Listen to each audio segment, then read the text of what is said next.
Hey guys, welcome back to Brad's Beer Reviews. You're probably going to be looking at this video in the second week of April. I've got quite a few videos in the can, and I'm pretty proud about that because I slacked off for quite a while.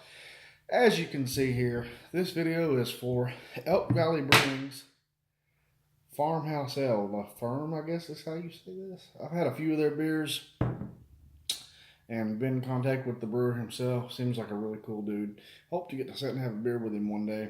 Matter of fact, I sent him a text when I bought this, and he told me, be ready to pour. Let me give you the info I have on it. It's 6.2% ABV. That's 23 IBUs. It is bottle conditioned. And I was looking up some information about that. I knew that it had something to do with a carbonation process. I did not know about the fermentation that it also added to it. And anyway, that shows that we all can learn something sometimes. Check out the site, thespruce.com. I read over that about bottle conditioning, found it to be very interesting. I learned something by reading that I did not know. This style of beer is not meant to be stored for long terms in your refrigerator, which is a mistake that I apparently made. But you can age this, cellar this like a wine. So that's interesting. And in theory, it's supposed to get better with age. I don't know how old this one is. I don't remember seeing a date on it. No.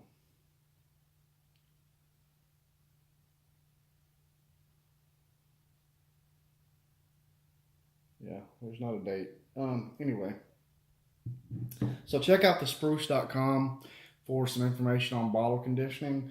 I also checked out All About Beer, and I'm going to include their link in the comments in their section below because I thought the article on farmhouse ales was pretty interesting. The legacy of a farmhouse ale, according to these guys, is that no two batches are the same, and the reason behind that is in the 19th century, of course, they said, imagine yourself in the 19th century. So you basically brew with what you had. You may have a good wheat field and need to borrow barley from your neighbor, and so you brew with what you had. And that's the legacy of a farmhouse ale. So that's going to be on All About Beer. Like I said, I'll try to include that link. It was often brewed in the winter times to be served during the summer months. Now, Beer Advocate gives this particular farmhouse ale a 3.89. They say it's good. I found nothing on Rate Beer. Untapped gives it 3 4/4 beer caps out of 1,558 check-ins.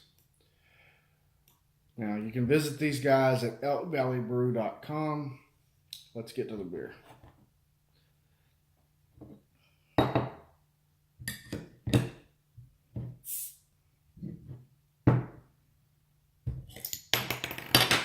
There went the cap. Huh. All right, so what I read is you're supposed to give this a slow, steady pour to not disturb the yeast.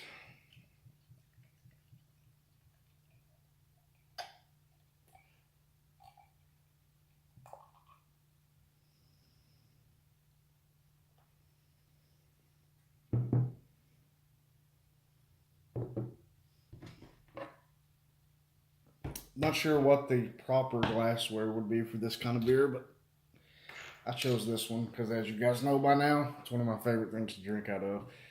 And if I do say so myself, it looks quite tasty in it. So we've got a hazy golden appearance, steady carbonation bubbles, some floating up, some sticking to the side of the glass. I don't know why my nose always itches when I'm on video. Anyway, about half finger ahead. Looks fairly frothy, to be honest. What little's there. That's about it on the appearance. I'm going to get a nose on it.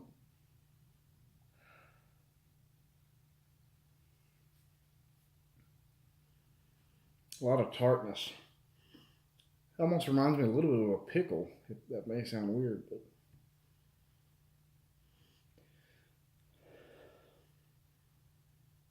Yeah, there's definitely a note of a pickle in there. But you're also getting a maybe apricot. I'm mostly getting a tartness. It's like a dry tartness.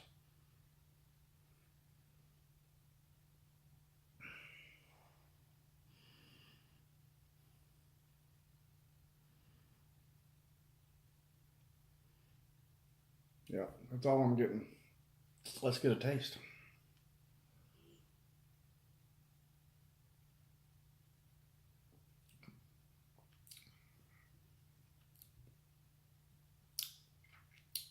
Very well carbonated. Medium to light mouthfeel.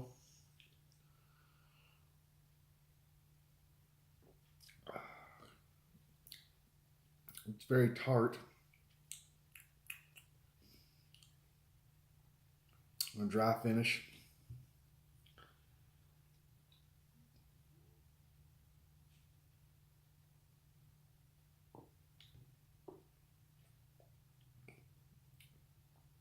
It's got a subtle sweetness to it, subtle fruity sweetness, but for me, the tartness really stands out up front.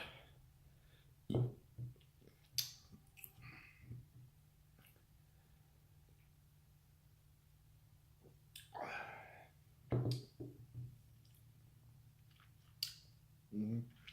Dry tart with a subtle sweetness on the back end. That's about what I'm getting. I like it.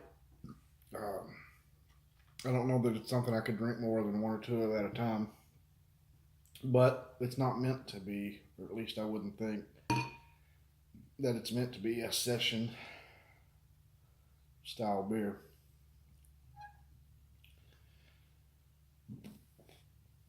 You can see that yeast at the bottom of the bottle. Wasn't sure whether, I read two different things on this style, and some say not to get too much of this in the glass, and others say it could help the flavor. I don't know. But there's definitely yeast caked all over the bottom of that.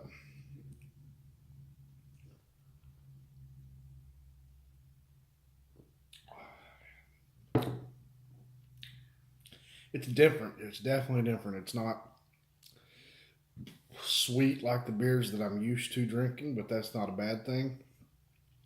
Solid beer. I would buy it again. Another good one from Elk Valley Brewing. If you've had it, let me know what you think about it in the comment section below. If you haven't had it, if you get a chance to pick this up, pick it up. Support small breweries, especially this guy, Elk Valley Brewing. We do thank you for joining Brad's Beer Reviews, and remember, stay thirsty.